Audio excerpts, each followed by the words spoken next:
세례성사는 누가 거행합니까? 세례성사는 교회의 사제가 정식으로 거행합니다. 하지만 세례성사는 부득이한 경우에는 누가 거행할 수 있습니까? 세례성사는 부득이한 경우에는 아무라도 거행할 수 있습니다.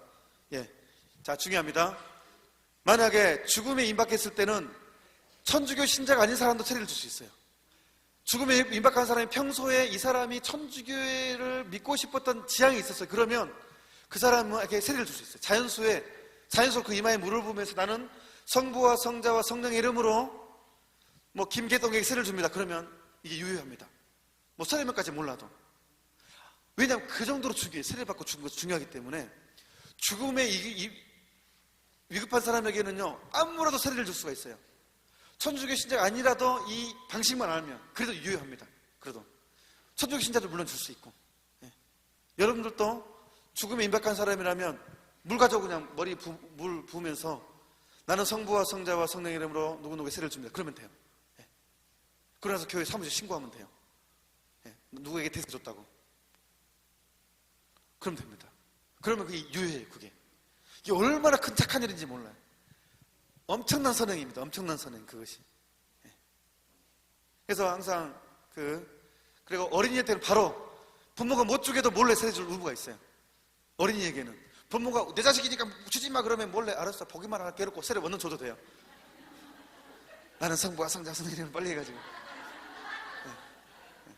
어린이에게는 그 의지와 상관없이 그 사람의 지향과 상관없이 그냥 세례 줄 수 있습니다. 어린이의 경우에는. 예. 그리고 자녀들은 언제 세례 줘야 됩니까? 태어나면 지체 없이 줘야 돼요. 태어나면. 어떤 사람은 이렇게 말하는 사람도 있어요. 이것까지만 얘기하겠습니다. 아니, 이성으로 지가 나중에 커가지고 지가 스스로 판단할 수 있을 때 그때 자 양심 맡겨야죠. 이렇게 말하는 사람이 있어요.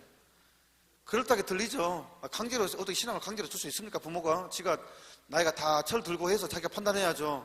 어느 듣기엔 그렇대요. 하지만 이거는 부모가 신앙이 하나도 없는 사람이에요.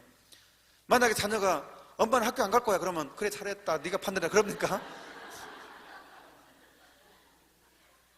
생각해 보세요. 엄마는 오늘부터 학교 안 갈 거야 그러면 가만 놔두냐고요.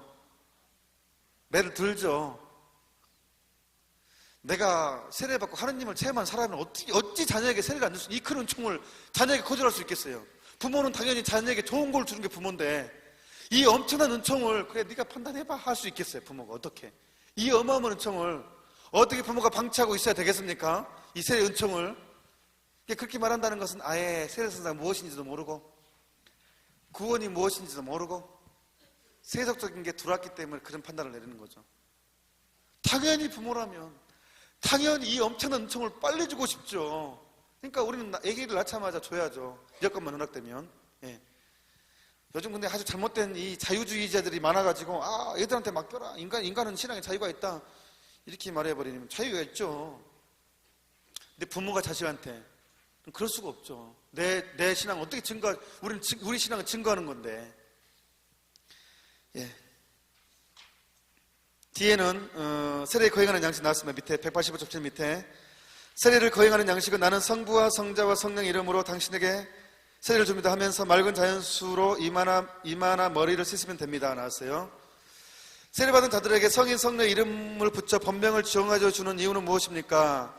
세례받은 자들에게 성인 성녀들의 이름을 붙여 법명을 정해주는 것은 그 성인을 주보로 모범으로 모시게 하기 위한 것입니다. 그러니까 저도요, 제 성인이 프란치스코거든요. 저도 막 시달림 많이 받아요. 프란치스코 성인 제 주보 때문에 내가 가난하게 살아야 되는데 은근히 스트레스 받아요. 성인 정할 때 잘 정해야 됩니다. 예. 성인 정할 때 잘 정하십시오. 저는 프란치스코 성인을 정해서 항상 그리움이 있어요. 프란치스코 성인에 대해서. 그래서 제가 아시시가 너무너무 좋았어요. 이 사부님에 대한 이 추억 때문에 내가 이분의 성인을 모시고 저는 말은 그렇게 하지만 저는 자랑스러워. 내가 프란치스코 성인을 법명을 가졌다는 게 저는 그냥 모르고 그냥 프란치스코 성인이 저는 거진 줄 몰랐어요. 내가 거진 줄 알았다면 이분을 정하지 않았거든요. 근데 나중에 알고 보니까 거지더라고요. 빈털털이. 그래서 저는 진짜 모르고 정한 거예요. 모르고. 단지 저는 프란치스코 이름이 멋있어가지고 프란치스코 멋있다. 저는 그렇게 정했거든요. 나중에 알고 보니까 거진 거예요. 그래서 제가 항상 이 스트레스가 있어요. 이 청빈하게 살아야 되는데, 그리고 나 정말 가난하게 살아야 돼. 이거에 대한 스트레스가 항상 있어요. 그래서 언젠가는 될 거야. 오늘은 말고. 그래서 성인을 정할 때 잘 정해야 됩니다. 아주. 예. 그 닮게 된대요. 성인들의 영성. 그게 은총이죠. 십자가 없이는요, 받을 상도 없대요. 수산 없이는 부활도 없듯이. 그러니까 우리는 고통을 받는 데 수고하지만 사랑이 커갈수록 고통을 사랑할 수밖에 없대요. 예. 나중에 알게 될 것입니다. 저도 이론은 그렇지만 저도 마음 깊으로는, 마음으로는 지향하지만 막 두려운 것도 있어요. 나머지는 읽어보시기 바랍니다. 지났기 때문에. 그 다음에 마치기 전에 제가 미국 가서 제일 재밌게 읽은 책입니다. 이것은 예화 위주로 산파, 아기 낳을 때 도와주는 산파 있죠? 그 사람이 독일에서 이 산파 일을 평생 결혼하지 않고 자매님이 혼자 평생 한 마을에서 산파를 하면서 느꼈던 그 인간 생명에 대해서, 그 다음에 그 부부간 애들 왜 문제가 생기는지, 그 다음에 결혼 전 자녀들에게 어떤 교육을 시켜야 되는지, 그 다음에 자녀 교육들. 그러니까 제가 읽은 내용인데, 오냐오냐 해서 키운 자식은 결국 아버지를 죽이는 내용이 나와요. 그러니까 산파할 때, 산파가 애를 받아줄 때 부모가 너무 태교를 잘못시킨 거예요. 막 뭐든지 다 해주고 그리고 애기 나서도 너무 그 애가 버릇없어도 이럴 땐 다 그런 거라고 해가지고 완전 자유방임으로 키운 거예요.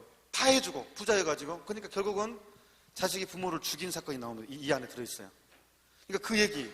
얘는 물론 잘해줘야 되지만 안 되는 것은 분명히 안 되는 거 가르쳐줘야 된다는 거. 여기에 그런 게 자녀 교육에 대해서 아주 자세히 잘 나와 있어요. 제가 이 책 보고 신자들한테 꼭 추천해줘야 되겠다 해가지고 제가 책을 거의 100권 주문하라 그랬거든요. 100권이 다 안 왔더라고요. 100권 주문할 때 70권밖에 주문 안 했어요. 이거 12불 한답니다.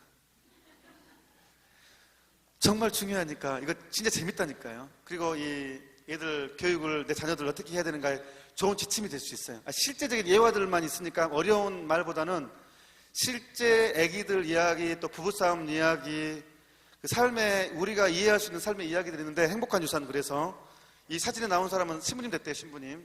애기 먹는다고 막 해가지고 어떤 자매님인데, 나중에 사제된 아이들이 표지인데, 하여튼 지금 우리 성울방에 한 70권 정도 있어요.